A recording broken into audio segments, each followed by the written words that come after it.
Nič nemôže byť dokonalejšie ako láska, viera a nádej.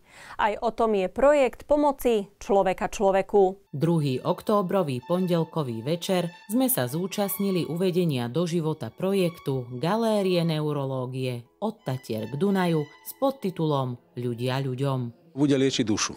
Lebo my sme v takých ťažkých situáciách, kedy si všímame len tú fyzickú bolesť, ale sme ubolení aj na duši a toto je také pohľadenie duše a to si myslím, že to naozaj splnilo. To duchovno je dôležité obzvlášť v tejto rýchlej dobe a myslím si, že tu nás sa to podarilo na 100%. Ide o projekt jedného z najlepších súčasných profesionálnych fotografov, nie len na Liptove. Ten do rúk primára neurologického oddelenia Liptovskej nemocnice odovzdal videoprezentáciu Quo Vadis Humines. Je to projekt ľudí a je to pre ľudí.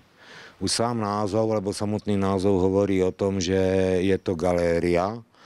Ten projekt sa skladá z 2 častí. To znamená, že tá prvá časť to je galéria a tá druhá sú tie nadstavbové videoklipy. V podstate tento projekt nosím v hlave asi 5 rokov.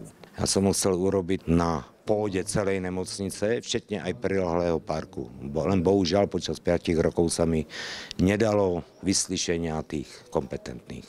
Do budúcnosti sa nevyhýbam ani tomu, že to urobiť v rámci celej nemocnice už len z toho titulu, lebo ten vnútorný park je Mikulášskej nemocnici absolútne to. To znamená, ja mám takú skicu, mám aj schéma, viem zhruba, čo by to stálo a bolo by to jedna z najkrajších vôbec nemocníc na celom Slovensku. Koncept je vytvorený z autorských fotografií a život do nej vdýchla hudba a najmä básne Jána Bubniaka.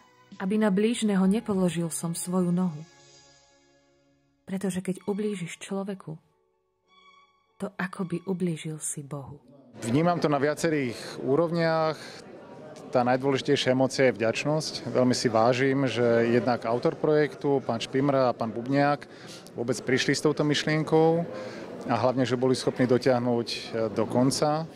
A to by nebolo možné bez všetkých sponzorov, ktorí prispeli, pretože toto dielo vyhotoviť nebolo určite lacné. A druhá vec je radosť. Veľmi, veľmi sa teším, lebo to oddelenie skutočne vyzerá profesionálne, vyzerá ako akékoľvek iné oddelenie na západe a má tam ešte taký ten dôležitý benefit, že by malo byť našim pacientom blízke.